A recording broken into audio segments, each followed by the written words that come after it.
Oi, vizinhos! Sejam bem-vindos a mais um vídeo aqui no canal Leu em Portugal. E hoje, o vídeo de hoje está com um formato diferente. Eu tenho uma convidada super especial, que é a Silvia Pereira. Ela vai contar um pouco da história dela pra gente, porque eu sei que muitas pessoas que me assistem, que está no Brasil pensando em imigrar, e é muito importante que a gente possa trazer aqui para vocês pessoas que tiveram histórias reais que vão poder tanto motivar com vocês, como ela vai contar alguns erros que cometeu, que é para que vocês possam evitar tudo isso. Então, ela é fisioterapeuta, veio e migrou com uma filha pequena, já trabalhou em fábrica, já fez um monte de coisa aqui e hoje ela é empresária, é dona da clínica de fisioterapia dela e ela vai contar também pra gente como que tem sido essa experiência do empreendedorismo aqui em Portugal.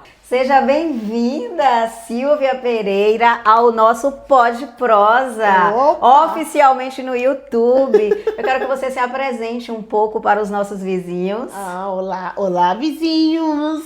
Mas para quem me conhece, todo mundo fala: olá, meus cara pálidas, boa tarde! Muito prazer, eu sou a Silvia Pereira, tenho 44 anos, sou fisioterapeuta, casada, mãe de 2 filhos lindos, um de 26 e outro de 11 anos, que são as minhas heranças. Moro em Portugal há 7 anos e sou prima dessa pessoa aqui, dessa vizinha aqui.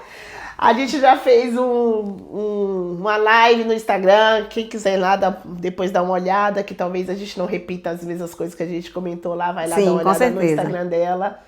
E é isso. Pronto. E hoje, gente, ela vai contar um pouco pra gente dessa história, né? Da trajetória dela nesses 7 anos de Portugal, que ela já viveu muita coisa, porque assim, eu digo que 1 ano na vida do imigrante é 10, né? Porque a gente vive milhões de coisas. Imagine 7 anos. Ela tem muita experiência para poder passar para vocês. Tem muita gente que me segue aqui que tem dúvidas sobre como validar diploma, como é que é abrir um negócio em Portugal. Então vamos agora que Silvia vai falar um pouco pra gente. Eu separei aqui algumas perguntas que surgiu quando nós fizemos o Pod Prosa no Instagram, então com certeza vai ser muito útil aqui também no canal no YouTube. Silvia, vocês decidiram mudar para Portugal com a Estelinha ainda pequena. O que motivou vocês a tomarem essa decisão? Pois é, né? Nossa filha, quando nós chegamos em Portugal, a Estela tinha 4 anos. E nós tínhamos nos programado 2 anos para ir para outro país. Vai lá no Instagram que eu contei tudo lá. Sim. E o que mais motivou a gente foi a questão da educação, gente. Ao contrário do que todo mundo fala, se era segurança, se era... Não. A nossa questão era a questão da educação para a Estela mesmo, porque o ensino aqui acaba sendo um ensino muito diferenciado. A Estela atualmente está no 6º ano, tem aprendido muito, a Estela já tem uma base muito boa do inglês, do espanhol, porque ela também tem a vivência não só na escola, mas como outras pessoas também que já falam inglês mais fluente aqui. Sim, tudo. aqui é uma variedade na rua. É uma variedade. Gente, olha... Então, esse foi o fator principal, assim, da nossa vida, minha e do meu esposo, foi a educação da Estela. Ponto. Isso é ótimo, né? Até porque, para você ter um ensino de qualidade no Brasil, você tem que gastar muito.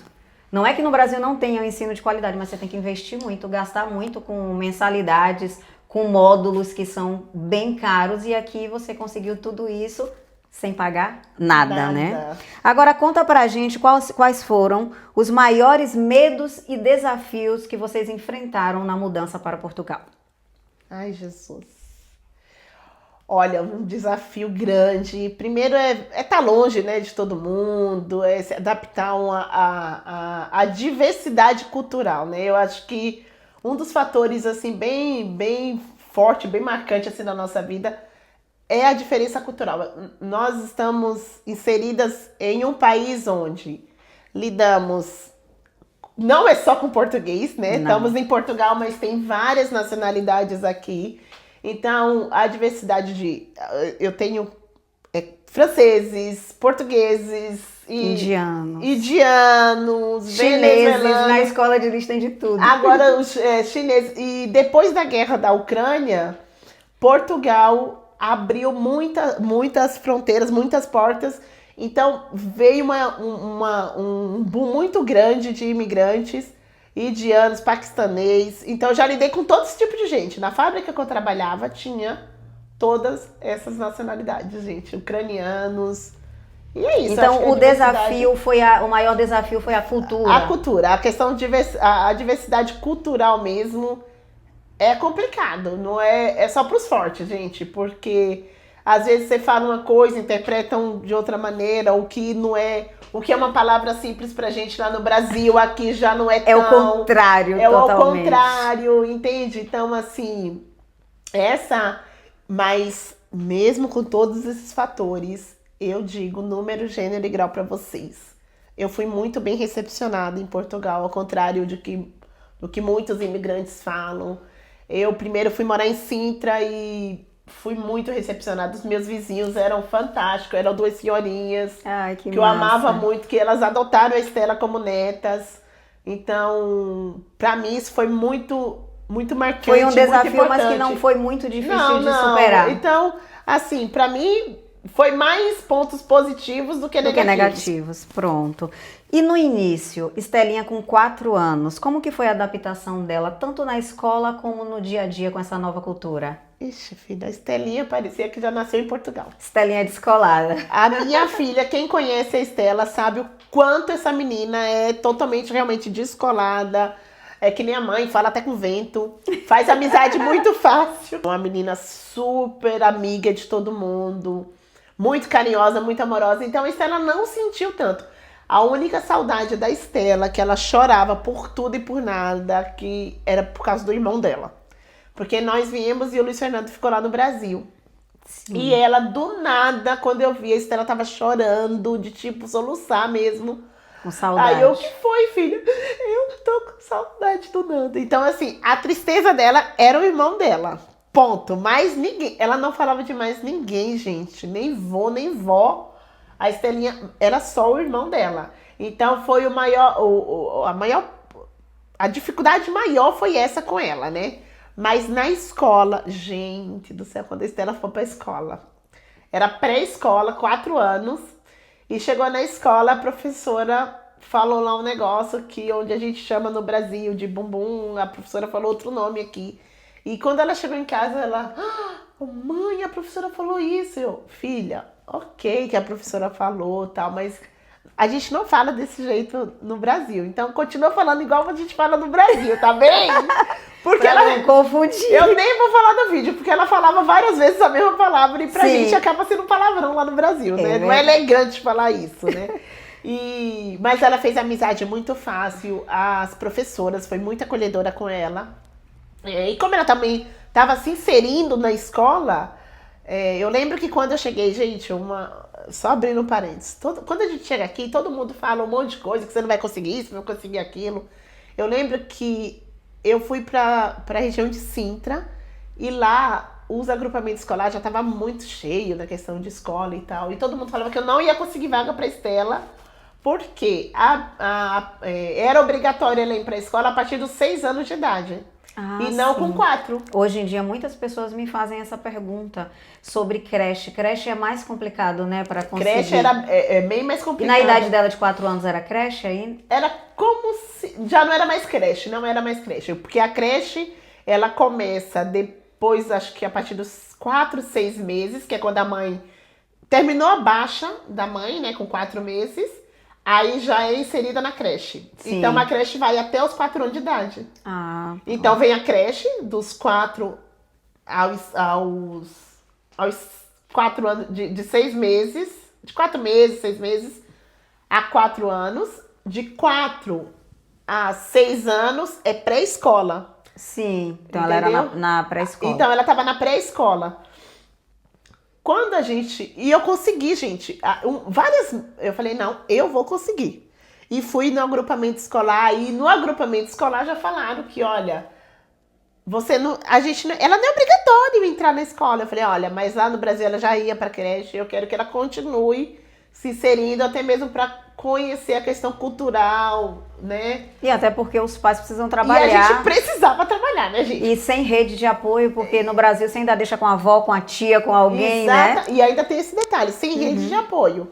Então o Ed começou a trabalhar, eu ficava em casa com ela e fui. Eu falei, não, olha, independente se vai ter vaga ou não, é o direito ela tem o direito de fazer inscrição, né? Eu quero fazer a inscrição dela. E fiz a inscrição da Estela. E depois, na mesma semana, chamaram ela. Aí ela foi para um agrupamento, para uma escola um pouco mais longe de onde a gente morava. Mas teve a vaga. Teve a vaga. E ela ficou um mês nesse agrupamento escolar um pouco mais longe, que dava uns 3 quilômetros. Da minha casa. O que falam que é longe aqui no Brasil é tudo perto. É tudo perto pra gente. Era 3 quilômetros da minha casa pra essa escolinha que a Estela foi estudar. O nome da primeira professora, Fernanda. Depois, o agrupamento escolar. O que é o agrupamento escolar? Posso entrar já nesse tema? Pode. O que é o agrupamento escolar? É como se fosse a Secretaria de Ensino lá em São Paulo, no Brasil, né? Que é onde você vai, faz a inscrição e vê quais as escolas que tem vaga. Então, o seu primeiro contato não é na escola. O seu primeiro contato é no agrupamento escolar. Você vai fazer a inscrição do seu filho e lá eles vão ver a morada mais próxima da sua casa e vão encaminhar seu filho se tiver vaga. Se caso ele não tiver vaga, eles te encaminham para outra, você fica na lista de espera. Mas geralmente, quando a criança está na fase obrigatória da escola, eles sempre conseguem vaga para você. Mesmo que não seja na escola próxima, mas sempre consegue vaga. Disso aí que você falou, eu acho que o que a gente tira de aprendizado é que acaba muitas pessoas já falando, não, você não vai conseguir, não, isso não tem, isso não pode. Gente, o não já está garantido. A gente tem que ir atrás. E se você receber um não num lugar, vai em outro, né? Porque sempre vai haver oportunidades. E também aqui em Portugal depende muito da pessoa que atende, né? A gente fala que aqui tem muito aquela lei do balcão, né? Um fala que tem, o de manhã fala que tem, o de tarde diz que não tem. Então vai lá, mas algumas vezes tenta de novo. O importante é não desistir, né? Não desistir. Gente. E assim, eu não ouvi isso de portugueses. Foram de pessoas que eu conheci brasileiras lá. E falou, até hoje eu nunca consegui pra minha filha. Eu falei, olha, não sei você, mas eu vou conseguir pra minha filha. Pois. Se não conseguiu, olha, temos pena. E eu consegui, e depois que você se insere em um agrupamento escolar, na rede escolar, pronto. Você já não sai mais. Não precisa nem fazer matrícula. Se você não quiser mudar de escola, do local de ensino, já é automático. É assim que acontece, né, com a minha filha. Vamos falar um pouco do mercado de trabalho. Antes de você atuar na sua área, que nós vamos falar um pouco, quais os locais que você trabalhou? Conta pra gente os lugares que você trabalhou, como que eram as funções, onde você conseguiu trabalho, foi difícil conseguir trabalho? Conta um pouquinho pra gente da sua experiência. Olha, voltando de novo pra Sintra. Quando nós chegamos em Sintra, eu fiquei 3 meses sem trabalhar por conta disso, né? Porque eu tava tentando, chegamos e o ano letivo começa em setembro. E eu tava tentando vaga pra Estela na escola, né? Consegui. Depois que eu consegui a vaga da Estela na escola, eu mandei meu currículo, né, sem compromisso, para uma clínica de fisioterapia que era próximo de onde nós morávamos, que era em Portela de Sintra. Ótimo, na sua área. Na minha área mesmo, gente. E eu estava já, assim que eu cheguei aqui, eu já iniciei o meu processo de equivalência do meu diploma. E eu mandei. Gente, 2 horas depois o telefone toca. Uau! 2 horas depois o telefone tocou. Aí, olha, doutora Silvia, você viu o currículo? Sim, sou eu. Então, olha, a gente tá com a vaga de auxiliar de físio. A senhora tem interesse? Aí eu falei assim, nem sabia, gente, que existia auxiliar de fisioterapia. No Brasil não tem? No Brasil não tem. Aqui tem auxiliar de físio. E aí eu falei assim, ok, posso ir aí conversar com... Olha, a senhora consegue vir aqui amanhã? Eu falei, consigo. Amanhã à tarde eu vou aí, porque eu falei, olha, assim que eu deixar minha filha na escola, eu vou aí fazer entrevista. Aí fui. Gente, a dona Tereza, a dona da clínica, uma querida, muito legal mesmo. Ela falou, Silvia, eu sei que você é fisioterapeuta, mas eu tô com uma vaga, surgiu agora, eu preciso de alguém para ficar como auxiliar de físio. Eu falei, dona Tereza, olha, eu não me importo, até mesmo porque eu tô no processo de equivalência, eu não tenho minha cédula profissional ainda, então eu não posso nem atuar como fisioterapeuta, então não me importa, Sim. eu vou trabalhar como auxiliar de físio, sem problema. Mas claro que eu fiz todo o serviço de fisioterapeuta. E nessa época eu ganhava 4 euros a hora. Acho que era 4 ou era 5 euros a hora, acho que foi 4 euros. Era o que eu ia te perguntar, se você sentiu muita diferença em relação o tipo de trabalho, ao salário, à carga horária, como era muito diferente do que você já tinha no Brasil? Foi um pouco diferente. Na questão do trabalho, foi muito chocante para mim, porque eu não sei os outros, vocês que são fisioterapeutas, como que vocês atuam na sua cidade, mas eu já tinha trabalhado em clínicas lá em São Paulo. Antes mesmo de eu me formar, eu trabalhei numa clínica. E lá a gente tinha total autonomia para fazer o tratamento que a gente quisesse. Mesmo que o médico ortopedista indicasse lá frio, quente, a gente tinha a nossa autonomia para fazer o nosso protocolo de atendimento. Quando eu cheguei aqui, que eu fui para essa clínica, era muito engraçado, porque cada paciente, eu atendia 6 pacientes a cada 35, 40 minutos. Era 6 pacientes. Então eles vinham com a carteirinha, e nessa carteirinha tinha lá gelo e TNS. Ou então quente e ultrassom. Então, e assim, tínhamos que fazer aquilo, entende? Uma paciente que fazia te plantar gelo e massagem. Mesmo você sabendo que se você aplicasse uma outra técnica diante do seu conhecimento, você não podia, tinha que seguir o que estava ali. Gente. Tem, né? Tem que seguir, mas eu nunca segui.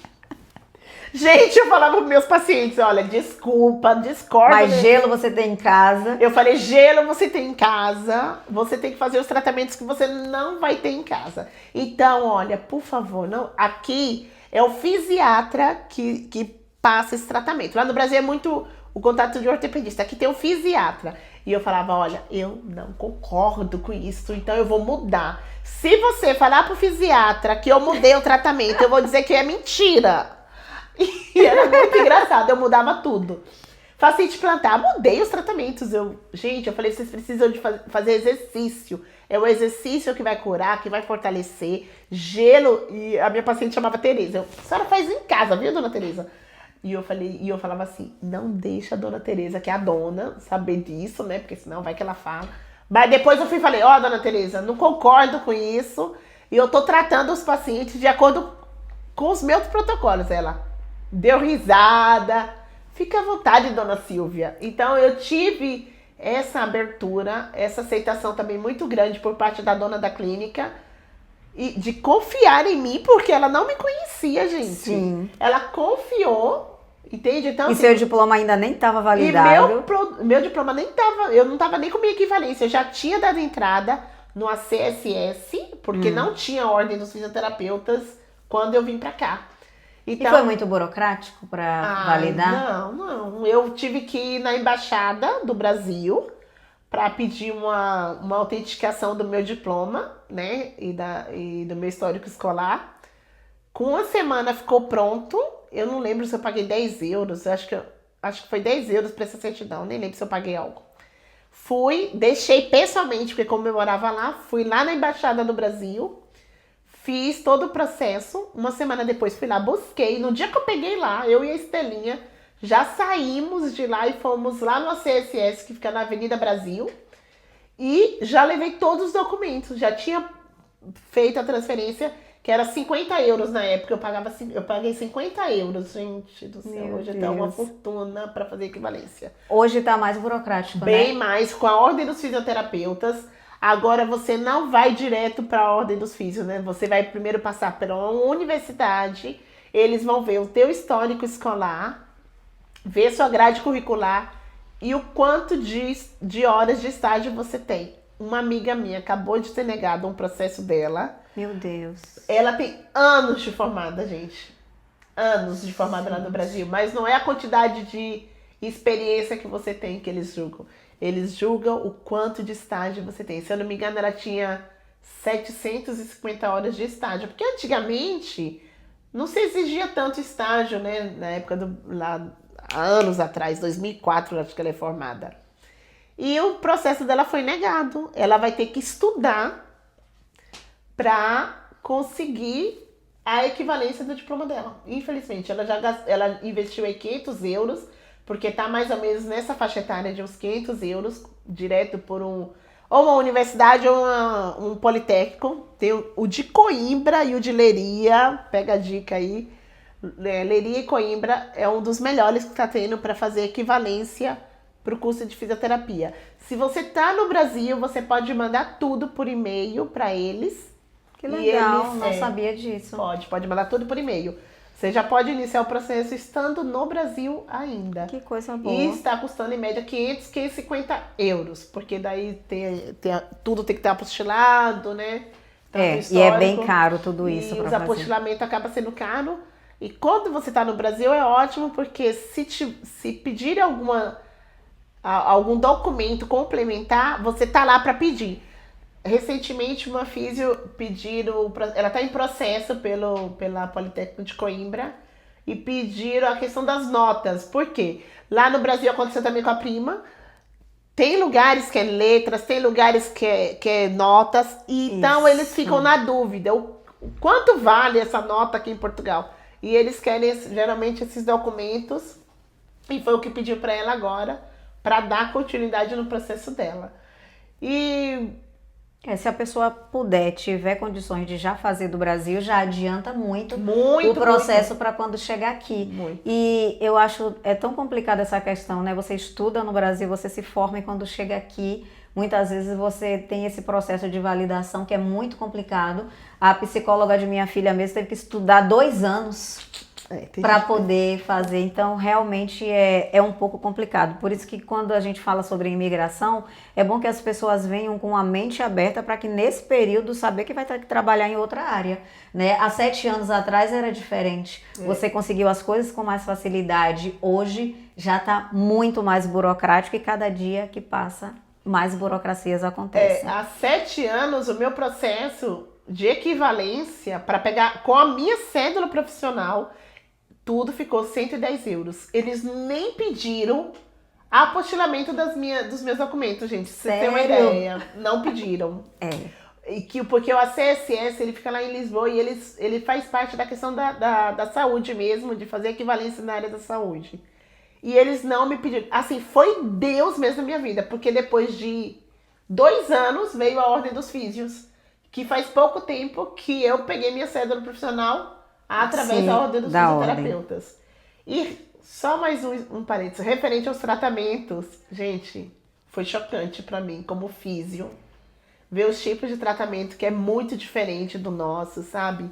Eu falo, nós estamos, não desmerecendo, mas nós estamos na Europa, mas em questão de qualidade, assim, de atendimento, de tecnologia, de equipamentos, a gente tem um mundo sem fim no Brasil.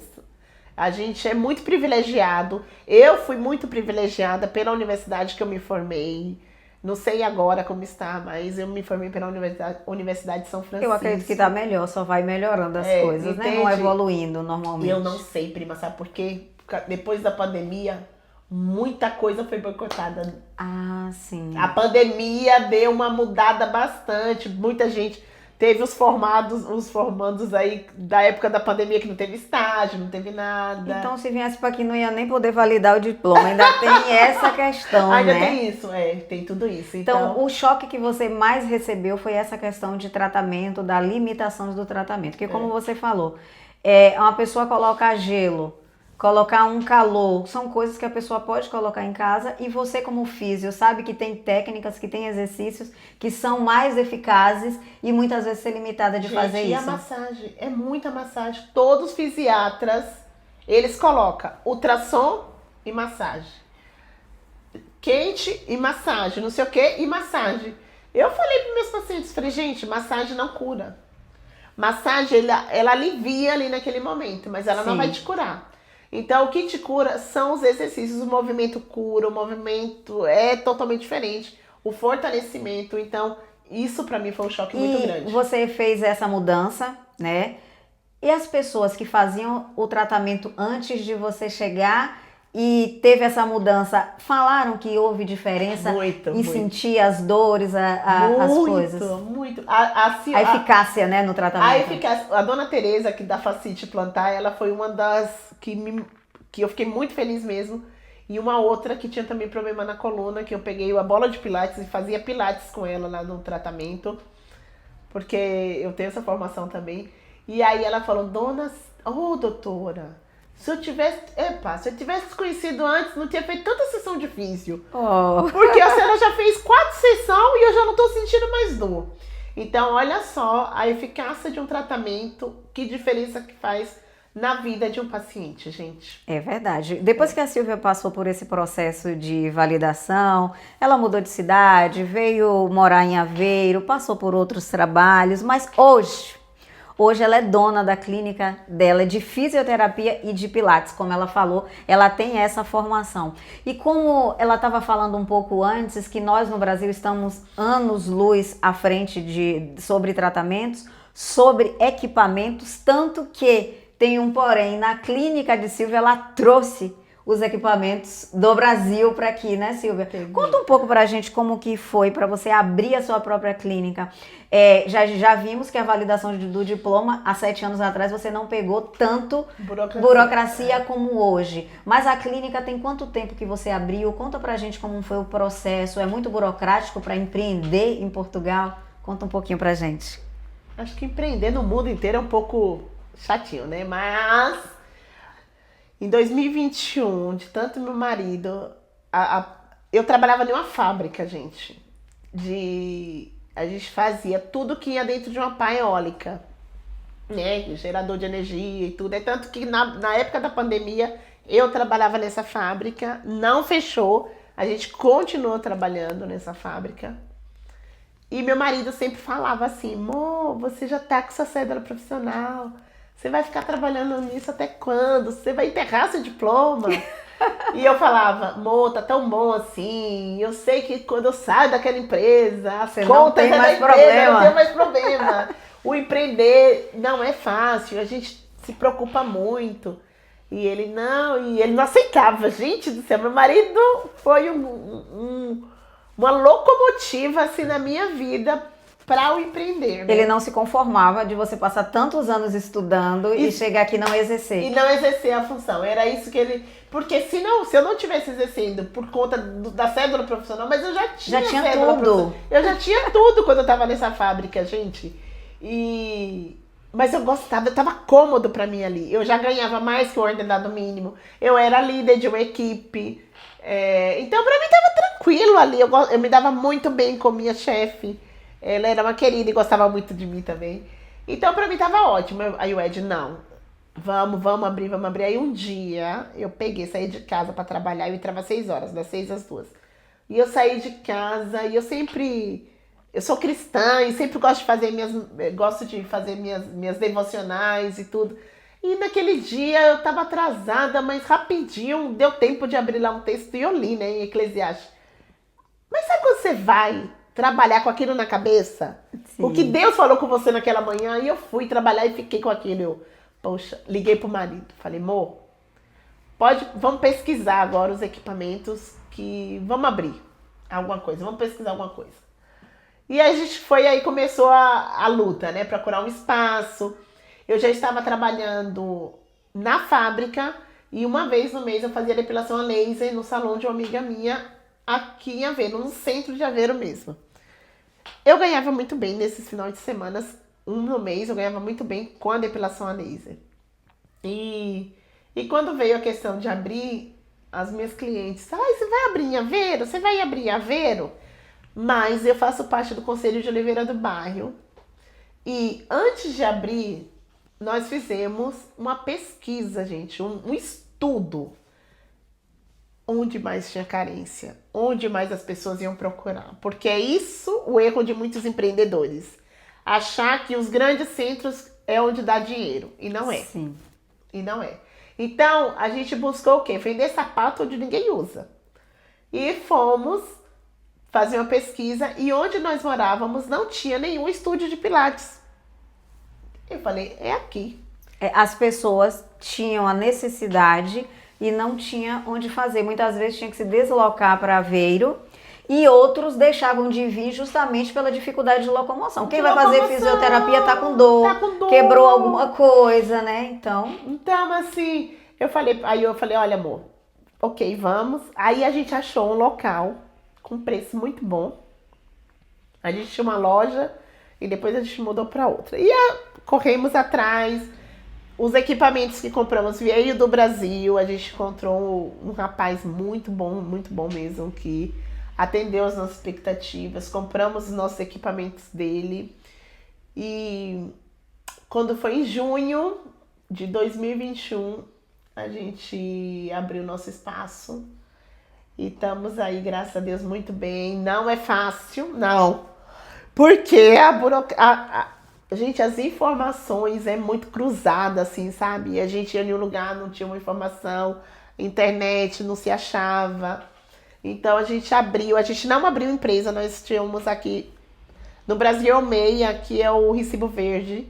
Eu abri atividade, eu já tinha atividade aberta desde a época que eu cheguei aqui. Então a minha atividade tem 7 anos aberta, que isso conta também, eles gostam também da durabilidade que você tem.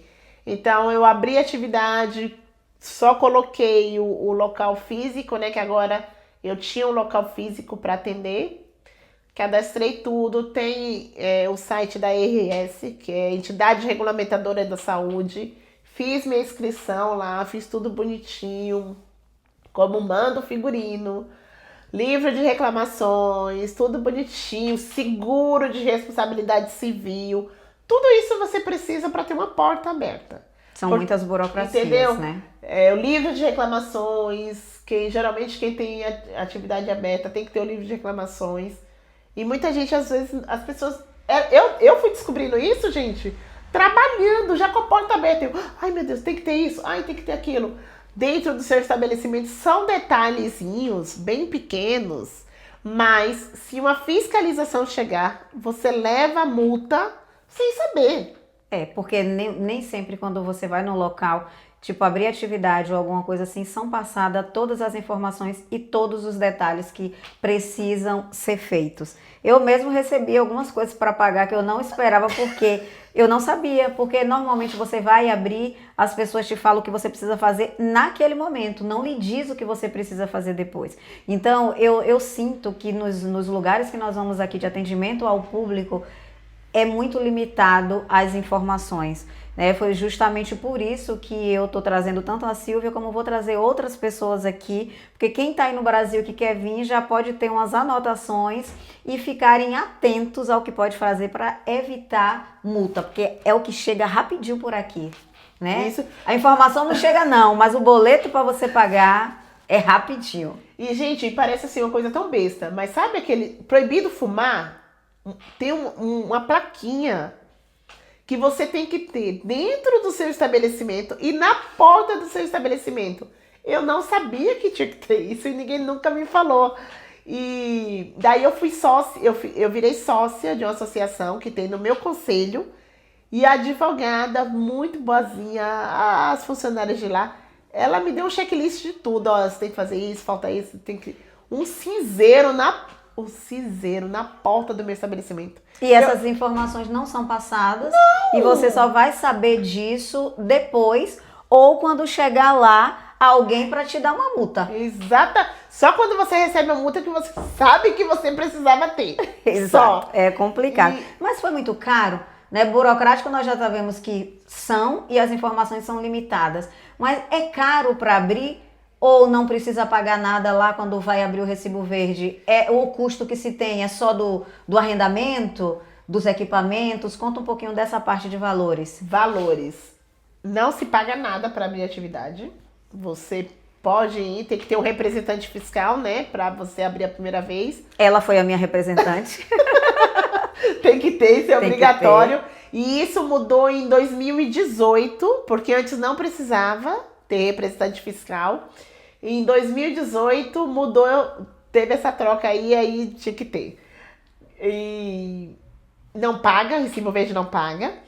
Aí você a entidade regulamentadora de saúde tem um custo de... Na minha época, quando eu abri, foi 250 euros que eu paguei.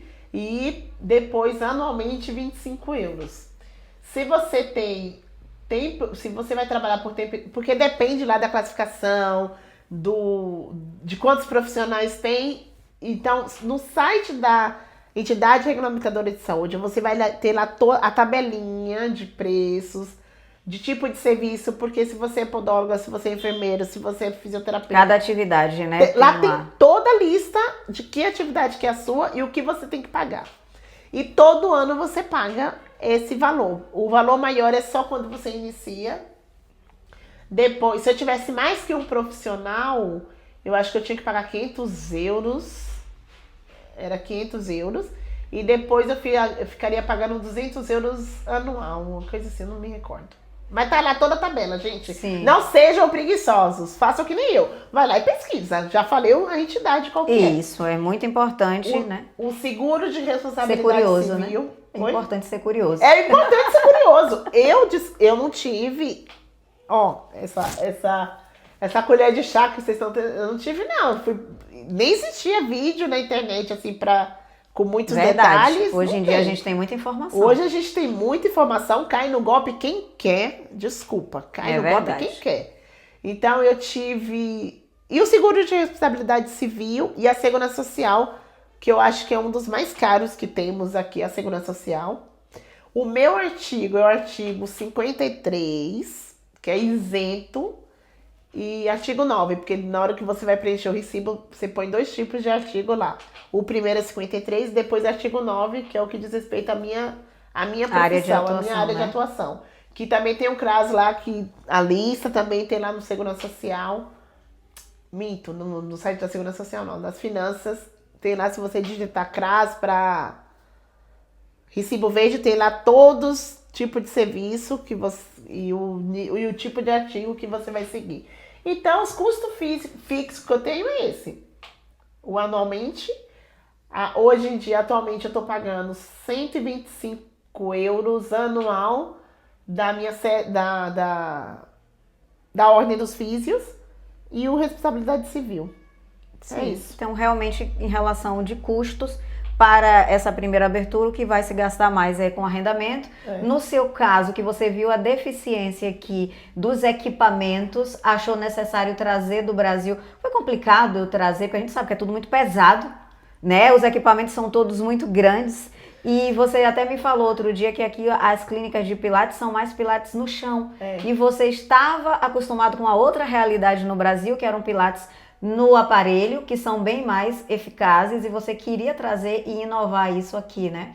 Foi complicado para trazer? Olha, prima, não foi por conta disso mesmo, porque o Rafael, com quem eu comprei, ele já tem, os equipamentos são do Brasil, mas ele já tem empresa aberta aqui. Sim. Aqui em Portugal, então eu comprei dele, e ele que fez toda a parte burocrática de trazer... Está lá no meu espaço, deixou tudo organizado, ele, os colaboradores dele, né? Ai, que maravilha. Então já deixou tudo no espaço. Um dia eu vou lá na sua clínica para mostrar a clínica dela, como é verdade, linda para vocês. Vai lá.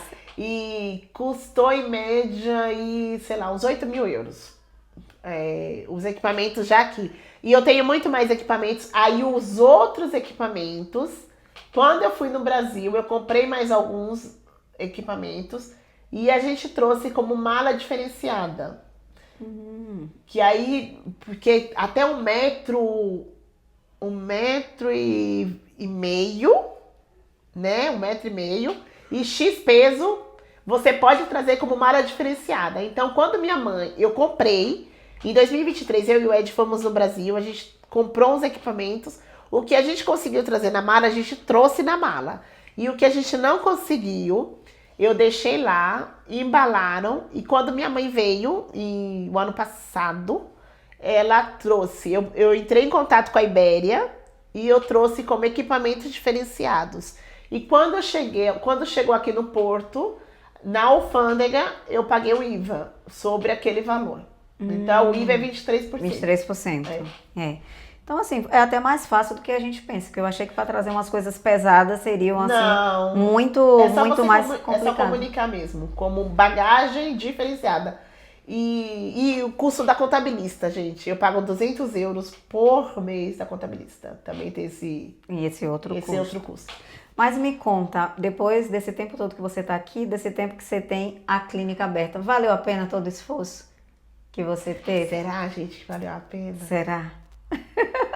Valeu muito a pena, gente. Muito a pena. Assim, tá, graças a Deus, 99,9% dos meus pacientes, dos meus clientes de Pilates são todos portugueses. Português, tem venezuelano, olha, tenho portugueses, venezuelanos, ucranianos, franceses. Gente, tem um mundo dentro da sua clínica. Tem um mundo, tem dia que é muito engraçado, que em uma aula só, outro dia eu olhei para os 4 cantos e falei, gente, aqui hoje tá multicultural. E a gente começa a dar risada. A minha paciente francesa, quando ela veio ter comigo, ela quase não falava português. Imagina eu. Gente, eu sei nem falar inglês. Ai, Silvia, será que você consegue se virar? Consegue, gente. Sabe por quê? Porque a comunicação, a comunicação gestual, que podemos, é mais importante que a verbal. Sabe por quê? Eu tenho amor pelo que eu faço. Eu toco nos meus pacientes, eu cuido, dou risada. A gente não se entende, senhora. Porque eu não entendo o que eles estão falando, também elas não entendem o que eu tô falando. Mas todos eles já decoraram que eu chamo todo mundo de cara pálida. Então, e era muito engraçado que eu falava assim pra minha paciente, que é francesa, Tina, fica vamos ajoelhar, né, fazer assim. Aí ela, você entendeu? Joelho, aí ela, joelhinho, eu, ui. E a gente dava muita risada, gente, olha. E ela tá comigo até hoje. Assim que a gente abriu a clínica, ela veio ter comigo pra fazer fisioterapia. E da físio, ela migrou pro Pilates e tá no Pilates comigo até hoje. Isso, que a clínica da Silvia, ela tem a fisioterapia, né, que cuida ali a parte da dor, e tem a parte do Pilates. Isso é muito bom, porque dá essa continuidade que você falou. E assim, a clínica de Silvia hoje, que é o Estúdio Silvia Pereira, ele fez tanto sucesso que a gente escuta falar sobre o trabalho dela e o marido dela acabou saindo dos trabalhos que ele fazia, fez o curso aqui de auxiliar de fisioterapia, que ela não sabia que existia aqui em Portugal. Ele se beneficiou disso e os dois hoje trabalham juntos. Conta pra gente, Silvia, qual foi a conquista mais marcante que você teve nessa sua trajetória de empreender aqui em Portugal? Eu acho que a conquista mais marcante é o reconhecimento, sabe? O reconhecimento dos nossos pacientes, a valorização que eles dão pro meu trabalho. Eu acho que eles valorizam mais o meu trabalho do que eu mesma. Que maravilha. E é muito bonito da parte deles. Quantas vezes eu já ouvi os meus pacientes falarem, epa, olha, cura a gente logo, a gente já não volta mais. A menina Silvia não ganha dinheiro. Aí, cura a gente na primeira sessão. Então, pra mim, isso daí é muito gratificante na minha vida. Saber que eu tô fazendo a diferença na vida de um outro ser humano que não é da mesma cultura que a minha, e a gente ter essa conexão, ter esse entendimento, sabe? Eu acho que pra mim isso não tem preço. Isso. Né? E justamente o que eu ia falar. Muitas vezes, quando nós falamos que vamos emigrar para Portugal, o que as pessoas mais metem medo na gente é o tratamento dos portugueses para com os imigrantes e com os brasileiros. E hoje nós estamos aqui diante de uma imigrante brasileira, onde a maioria, acho que 90% ou mais... Só tem um paciente brasileiro, gente. De 54, faz as contas. De 54 clientes que eu tenho do Pilates, um é brasileiro. Um é brasileiro. Então, assim, ela tem o reconhecimento do trabalho dela, não sofre nenhum tipo de discriminação, pelo contrário, o que ela tem é agradecimento Agradecimento. pelo trabalho que é feito. Então é uma experiência que nós estamos trazendo aqui para vocês, é que sim, é possível se inserir no mercado de trabalho e ter reconhecimento aqui fora. Você precisa ser um profissional bem capacitado, ter uma boa postura, Empatia, né? empatia, carisma. Carisma. Né? Eu acho que é extremamente importante isso. Eu falo que para um empreendedor, eu até falei, esse vídeo eu ainda não postei no meu canal, mas eu já fiz esse vídeo. Um ponto muito importante para o empreendedor. Se você não sabe lidar com pessoas, vai trabalhar isso na sua vida. Porque isso é importantíssimo, sabe? Você olhar no olho do seu paciente e ter empatia, saber que o toque, que aquilo que você vai falar. Primeiro, que o paciente já chega para você com aquele bloqueio, porque ele tá com dor. Sim. Ele quer o resultado, né, daquilo que ele tá buscando. E ninguém tá feliz quando tá com dor. E ninguém é feliz quando tá com dor. Então imagina, gente, eu tenho que ser muito empática, muito cautelosa para tratar esse paciente quando ele chega para mim. Por quê? Dizer que os portugueses são otimistas, eu tô mentindo. Eles são muito pessimistas. Mas diante de mim, minha filha, não vem não. Todo mundo... Gente, ó... eu até brinco pra eles. Aí eu quando falo, bom dia, ai, dona Silvia, ó, deixa ela lá fora. Deixa fora. Então eles já começam a dar risada. Meu marido fala que diz que eu fico todo mundo, ai, meus caras pálidos. E que diz que todo mundo cai no meu golpe e acaba fechando o Pilates. E tá e lá não se arrepende. E não se arrepende, né? O que é mais importante, né? O que você mais gosta de viver aqui em Portugal, assim, não só profissionalmente? O que você mais gosta aqui em Portugal? E você hoje ainda sente falta do Brasil? Responde essas duas coisinhas pra gente. Eita, nós. Eu do Brasil, eu sinto... Tem essa pergunta também lá no Instagram, gente do céu. Eu sinto falta do Brasil. O momento de quando se reúne, sabe? Família, amigos. Aquele calor humano. Aquele calor que a gente senta e começa a dar risada do nosso passado, das coisas que aconteceu. Eu venho de uma família de 5. São 4 homens na minha casa e só eu de mulher. Então, quando a gente estava todo mundo junto, gente, eu não sei quem queria falar mais. Porque imagina, olha... Tá vendo aqui a minha vizinha? É todo mundo nesse nível. Todo mundo fala muito, muito. Meu pai, hoje eu não tenho mais... Eu perdi meu pai em 2021. E assim... Nossa, a gente quando se reunia, meu pai era outro também que falava com Deus e o mundo, né? Sim. Então, assim... isso acaba fazendo aquela faltinha, sabe? Quando esses dias teve a festa do milho na casa de uma prima do Ed. E tava todo mundo, e eles me mandaram foto, vídeo, e olha, naquela hora eu falei, meu Deus, eu dava aquele apertinho, porque você queria estar junto com todo mundo. Isso, aquele depois momento. Passa. Depois a gente volta. E qual que é a outra? O que você mais gosta aqui em Portugal? O que eu mais gosto? Ai, de tudo, gente.